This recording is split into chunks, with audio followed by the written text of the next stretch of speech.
के चले, धरती का प्यार पले। हम जब सिमट के आपकी बाहों में आ गए। उनकी फिल्मों की लोकप्रियता का जादू ऐसा था कि लोग देश विदेश तक चर्चा करते थे। ये देश है वीर जवानों का, अलबेलों का, मस्तानों का, इस देश का यारो। उनका जलवा ऐसा था कि बड़े से बड़ा स्टार भी उनकी फिल्मों में चांस पाने के लिए बेताब रहता था। तुम अगर साथ देने का वादा करो, मैं यूं ही। छोटे पर्दे यानी भारतीय टेलीविजन पर तो उन्होंने इतिहास ही रच दिया।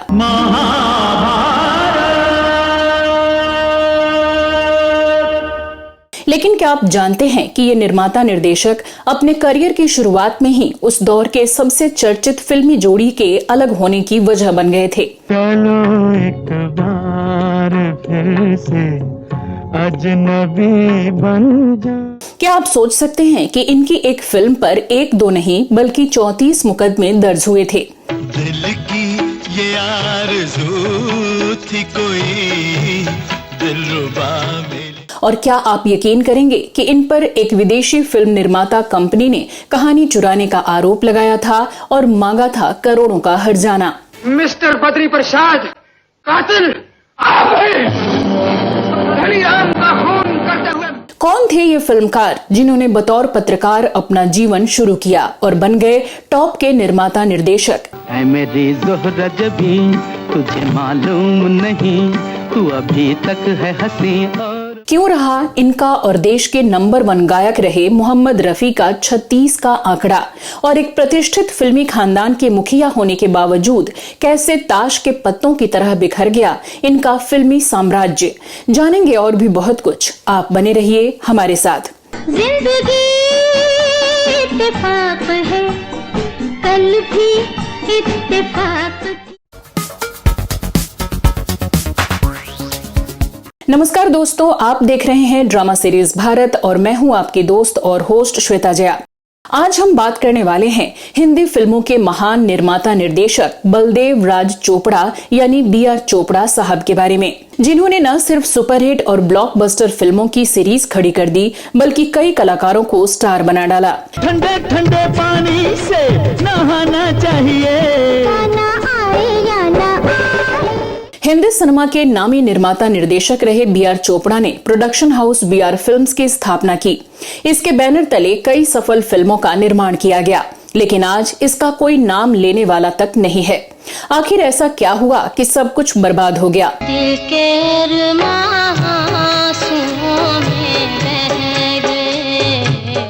दोस्तों, बलदेव राज चोपड़ा हिंदी सिनेमा की एक ऐसी शख्सियत रहे जिन्होंने कई लोकप्रिय फिल्मों की सौगात दी, और इससे भी बढ़कर छोटे पर्दे की दुनिया में इन्होंने महाभारत जैसा धारावाहिक शो का निर्माण किया जो बेहद लोकप्रिय रहा।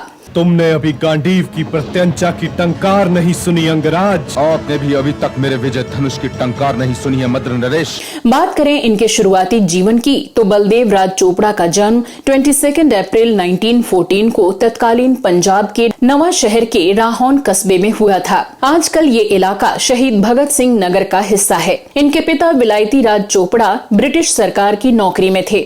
बचपन भी वहीं बीता। फिर लाहौर यूनिवर्सिटी से पोस्ट ग्रेजुएशन करने के बाद 1944 में ये मासिक पत्रिका सिने हेराल्ड से जुड़ गए। बाद में इन्होंने खुद भी एक पत्रिका का पब्लिकेशन शुरू किया, लेकिन जब आजादी के समय देश का विभाजन हुआ तो ये मुंबई चले गए। वहां ये फिल्म निर्देशन और निर्माण से जुड़ गए। 1949 में इन्होंने फिल्म करवट के निर्देशन में सहयोग दिया।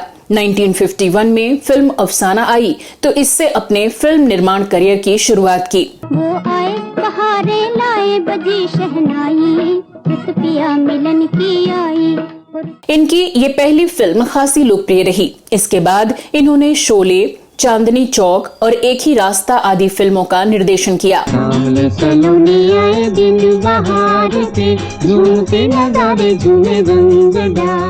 कुछ में बतौर को प्रोड्यूसर पैसा भी लगाया, लेकिन साल 1955 में इन्होंने अपना खुद का प्रोडक्शन हाउस BR फिल्म शुरू किया। नया दौर इस बैनर के तहत बनने वाली पहली फिल्म थी। मांग के साथ तुम्हारा मैंने मांग लिया संसार। इस फिल्म के निर्माण की कहानी कई मायनों में महत्वपूर्ण है। इस फिल्म में इन्होंने दिलीप कुमार के साथ वैजंती माला को पर्दे पर उतारा था। हालांकि वो दिलीप कुमार की करीबी रही मधुबाला को फिल्म में लेना चाहते थे, लेकिन फिल्म लगभग पूरी तरह एक आउटडोर लोकेशन पर शूट होनी थी और अदाकारा के पिता ने ऐन वक्त पर अपनी बेटी को शूटिंग के लिए बाहर भेजने से मना कर दिया। साथ बढ़ाना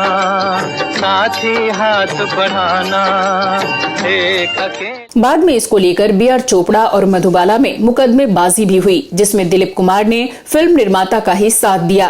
कहते हैं ये मुकदमेबाजी ही मधुबाला और दिलीप कुमार के अलगाव की वजह बनी और बाद में उन्होंने किशोर कुमार से शादी की। इस बारे में एक विस्तृत वीडियो इसी चैनल पर मौजूद है, जिसका लिंक आई बटन में दिया गया है। कम लोगों को मालूम होगा कि इस फिल्म के कारण B.R. चोपड़ा और महान गायक मोहम्मद रफी में भी अनबन हो गई थी। फिल्म में कुल 9 गाने थे, जिनमें से 7 में रफी साहब की सुरीली आवाज का जादू बिखरा था। आना है तो आ रहा, हमें कुछ फेर नहीं है भगवान। लेकिन विवाद की जड़ वो कॉन्ट्रैक्ट था जिसे B.R. चोपड़ा साहब साइन करवाना चाहते थे। कॉन्ट्रैक्ट में शर्त थी कि मोहम्मद रफी इस फिल्म के बाद B.R. फिल्म की आने वाली 3 फिल्मों के भी गाने गाएंगे। इस शर्त पर रफी साहब को कोई एतराज नहीं था, लेकिन उन्होंने कॉन्ट्रैक्ट की अगली शर्त को मानने से इनकार कर दिया। शर्त ये थी कि वो B.R. फिल्म्स के अलावा किसी और कंपनी के लिए गाना नहीं गाएंगे। बताया जाता है कि फिल्म नया दौर के सभी गाने चार्ट बस्टर होने के बावजूद चोपड़ा साहब ने अपनी अगली फिल्मों में रफी साहब से दूरी बना ली। साथ बढ़ाना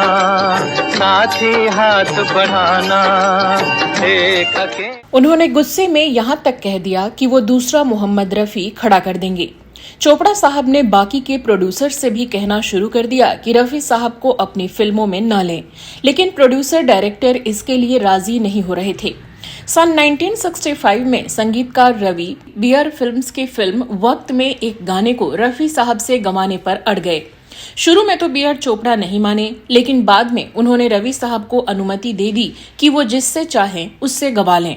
कहा जाता है कि चोपड़ा साहब ने रवि को एक ब्लैंक चेक देकर रफी साहब से गवाने की पेशकश की थी, लेकिन उस महान गायक ने उतने ही पैसे लिए जितना वो दूसरे प्रोड्यूसर से लेते थे। वक्त से दिन और रात, वक्त से कल और। इन 3 फिल्मों वाले एक्सक्लूसिव कॉन्ट्रैक्ट के चलते B.R. चोपड़ा साहब को एक और परेशानी में फंसना पड़ा। इसका जिक्र हम आगे करेंगे। B.R. फिल्म्स के बैनर में चोपड़ा साहब ने 1958 में साधना, 1960 में कानून और 1963 में फिल्म गुमराह बनाई, जो खासी लोकप्रिय रही। तुझको मेरा प्यार पुकारे हो। इनकी इन फिल्मों के कई रीमेक भी बने। इनकी फिल्मों की सफलता को देखते हुए बड़े बड़े फिल्म स्टार इनके साथ काम करने को इच्छुक रहते थे और अपनी फीस आधी करने को भी तैयार हो जाते थे। साल 1965-66 के आसपास इन्होंने राजकुमार, सुनील दत्त आदि कलाकारों को लेकर मिस्ट्री थ्रिलर फिल्म हमराज बनाने का फैसला किया।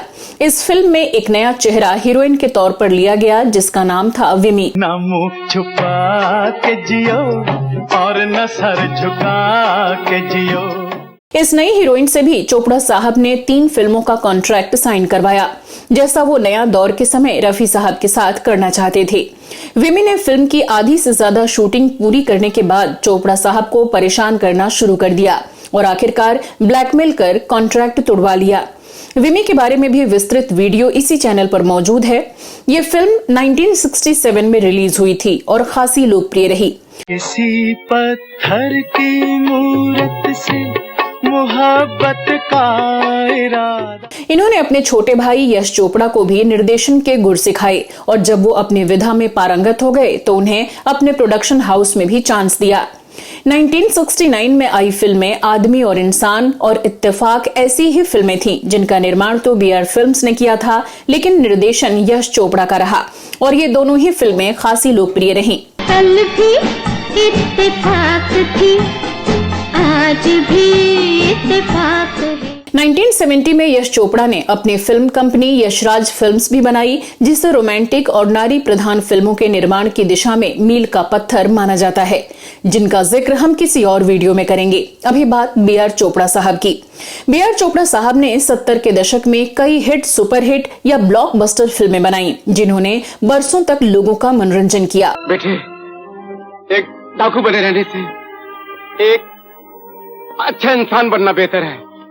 उस दशक की प्रमुख फिल्में रहीं 1972 में आई दास्तान, 1973 में रिलीज धुंध, 1975 में रिलीज जमीर और 1978 में रिलीज फिल्म पति पत्नी और वो। तेरे नाम तेरे नाम तेरे नाम, दिल तेरे नाम तेरे नाम तेरे नाम, तेरे नाम तेरे नाम तेरे नाम। 1980 के दशक में बी.आर. चोपड़ा सामाजिक मुद्दों को लेकर फिल्में बनाने के कारण चर्चा में रहे। दशक की शुरुआत में ही इन्होंने फिल्म इंसाफ का तराजू बनाकर तहलका मचा दिया। फिल्म को जीनत अमान और पद्मिनी कोल्हापुरे के बोल्ड सीन्स की वजह से भी खासी पब्लिसिटी मिली थी।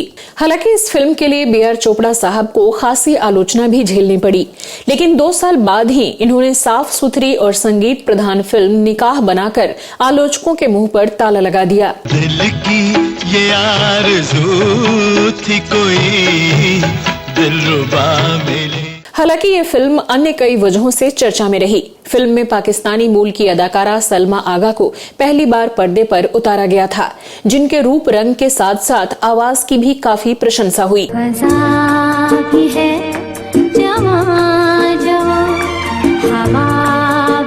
फिल्म तो ब्लॉकबस्टर हुई ही, इसका संगीत भी बेहद लोकप्रिय हुआ।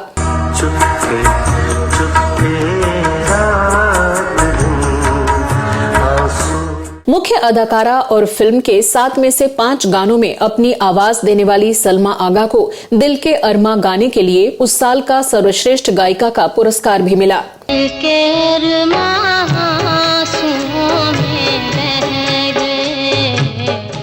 फिल्म ने और भी कई अवार्ड जीते और इसे कई कैटेगरी में नॉमिनेशन भी मिला, लेकिन मुस्लिम समाज में तलाक और हलाला की कुरीतियों पर प्रहार करने वाली इस फिल्म को मुकदमेबाजी का भी शिकार होना पड़ा। फिल्म और इसके निर्माता निर्देशक बी.आर. चोपड़ा पर देश भर की विभिन्न अदालतों में 34 मुकदमे दर्ज हुए। इसकी लेखिका महान साहित्यकार अमृतलाल नागर की पुत्री अचला नागर थीं, जिन्हें बेस्ट डायलॉग राइटर का फिल्म फेयर अवार्ड भी मिला था।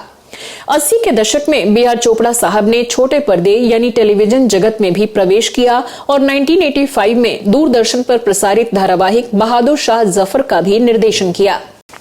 इस धारावाहिक के प्रोड्यूसर उनके पुत्र रवि चोपड़ा थे। जिले सुभानी तशरीफ ला रहे हैं। 1988 में बी.आर. चोपड़ा साहब ने महाभारत पर धारावाहिक बनाकर मानो इतिहास रच दिया। दूरदर्शन पर कुछ ही दिनों पहले समाप्त हुए लोकप्रिय धारावाहिक रामायण के बाद ये भारतीय धार्मिक दर्शकों के लिए एक बड़ी सौगात थी। इस धारावाहिक के पात्र दर्शकों को आज भी पूरी तरह याद हैं और उनके डायलॉग्स अभी तक लोगों की जुबान पर हैं। ये प्रतिद्वंद्वी दिव्यास्त्रों के योग्य है पार्थ, दिव्यास्त्र चलाओ। जो आज्ञा केशव। इसके बाद के वर्षों में बी.आर. चोपड़ा ने फिल्में बनाने पर कम ध्यान लगाया और टीवी धारावाहिकों पर ज्यादा केंद्रित किया।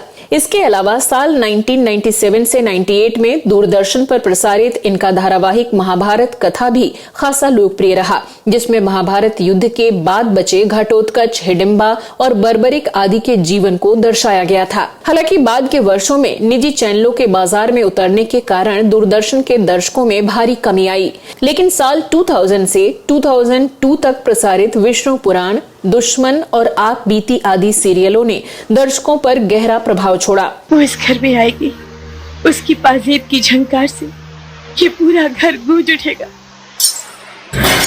साल 2003 में बी.आर. चोपड़ा साहब ने अपने प्रिय कलाकार नीतीश भारद्वाज को लेकर रामायण सीरियल का भी निर्माण किया, जिसे जी टीवी पर प्रसारित किया गया था। हालांकि लोकप्रियता में ये रामायण रामानंद सागर के धारावाहिक की बराबरी नहीं कर पाया, लेकिन उस दौर में ये सबसे लोकप्रिय सीरियल्स में शामिल जरूर रहा।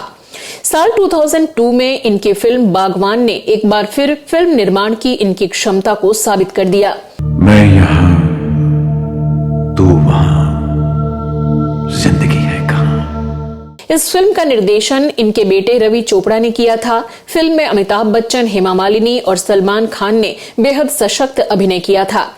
बागबान फिल्म इसलिए भी चर्चित रही क्योंकि एक अरसे बाद अमिताभ और हेमा एक दूसरे के अपोजिट दिखे थे। सोनी तेरी चाल सोनी वे, लगती कमाल सोनी वे। अचला नागर की लिखी ये फिल्म भी बॉक्स ऑफिस पर ब्लॉकबस्टर साबित हुई। जो बच्चे अपने माँ बाप को प्यार नहीं दे सकते, उन्हें मैं कभी माफ नहीं करता। हालांकि सितारों और निर्माता निर्देशकों का ये समीकरण साल 2006 में रिलीज फिल्म बाबुल में भी था, लेकिन अपनी सफलता की कहानी नहीं दोहरा पाया। बीच के वर्ष 2004 में इन्होंने सहारा वन चैनल के लिए हेमा मालिनी को लेकर धारावाहिक कामिनी दामिनी का भी निर्माण किया था, लेकिन इसे भी कोई खास लोकप्रियता हासिल नहीं हो पाई। साल 2008 में अमिताभ बच्चन को लेकर इन्होंने एक और फिल्म भूतनाथ बनाई, जो दर्शकों के बीच खासी लोकप्रिय रही। इसलिए तुम्हें यहाँ नहीं रहना चाहिए, चलो जाओ यहाँ से। क्यों जाओ? बल्कि इस घर को साफ करना चाहिए। मैं तुझे करने नहीं दूंगा। इसी साल 5 नवंबर को 94 वर्ष की आयु में बी आर चोपड़ा साहब का निधन हो गया। बी आर चोपड़ा साहब ने कुल 50 के आसपास फिल्मों और धारावाहिकों का निर्माण किया था और करीब 2 दर्जन फिल्मों को ही खुद निर्देशित किया था, लेकिन इनकी फिल्मों ने खूब पुरस्कार बटोरे। बतौर फिल्मकार इन्हें दादा साहब फाल्के पुरस्कार और देश के तीसरे सबसे बड़े नागरिक सम्मान पद्म भूषण से सम्मानित किया जा चुका है। इनके 3 भाइयों में यश चोपड़ा भी निर्माता निर्देशक थे, जबकि धर्म चोपड़ा सिनेमेटोग्राफर थे। इनके सबसे छोटे भाई फिल्म डिस्ट्रीब्यूशन से जुड़े थे। इनके बेटे रवि चोपड़ा भी मशहूर निर्देशक थे। बी आर चोपड़ा साहब के मित्र और फिल्मकार IS जौहर के छोटे भाई यश जौहर से उनकी बहन हीरू चोपड़ा की शादी हुई थी। उदय चोपड़ा, आदित्य चोपड़ा इनके भतीजे हैं और करण जौहर इनके भांजे। अब आते हैं उस मसले पर जिसने बी आर चोपड़ा साहब को अपयश भी दिलाया और इनके परिवार की बर्बादी का कारण भी बना। साल 2008 में ही इन्होंने एक फिल्म का निर्माण शुरू किया था, जिसका नाम था बंदा ये बिंदास है। फिल्म के निर्देशक रवि चोपड़ा थे और हीरो गोविंदा, जबकि हीरोइनें तब्बू और लारा दत्त थीं। फिल्म 2009 में रिलीज को तैयार भी थी, लेकिन अचानक एक अंग्रेजी film company 20th century fox ने रवि चोपड़ा को नोटिस थमा दिया कि ये फिल्म उनकी 1992 की फिल्म माई कजिन विन्नी की नकल है। हालांकि बी आर चोपड़ा साहब ने फिल्म 20th सेंचुरी फॉक्स से ये फिल्म बनाने का परमिशन भी ले रखा था, लेकिन कंपनी अदालत जा पहुंची। करीब 5 सालों तक ये फिल्म मुकदमेबाजी के कारण रिलीज नहीं हो पाई और साल 2014 में रवि चोपड़ा का भी निधन हो जाने से मुकदमा अधर में लटक गया। बी आर चोपड़ा साहब ने फिल्मों में एक लंबी पारी खेली और हर मोर्चे पर सफल रहे। आज ये बेशक हमसे दूर चले गए हों, लेकिन इनकी फिल्में और धारावाहिक इन्हें हमेशा हमारे पास रखेंगे। तो दोस्तों, ये वीडियो आपको कैसा लगा हमें कमेंट बॉक्स में लिखकर अवश्य बताएं। अगर आपके पास भी बी आर चोपड़ा साहब से जुड़ी कोई और जानकारी हो तो भी हमें लिखना न भूलें। अब दीजिए अपनी दोस्त और होस्ट श्वेता जया को इजाजत। नमस्कार।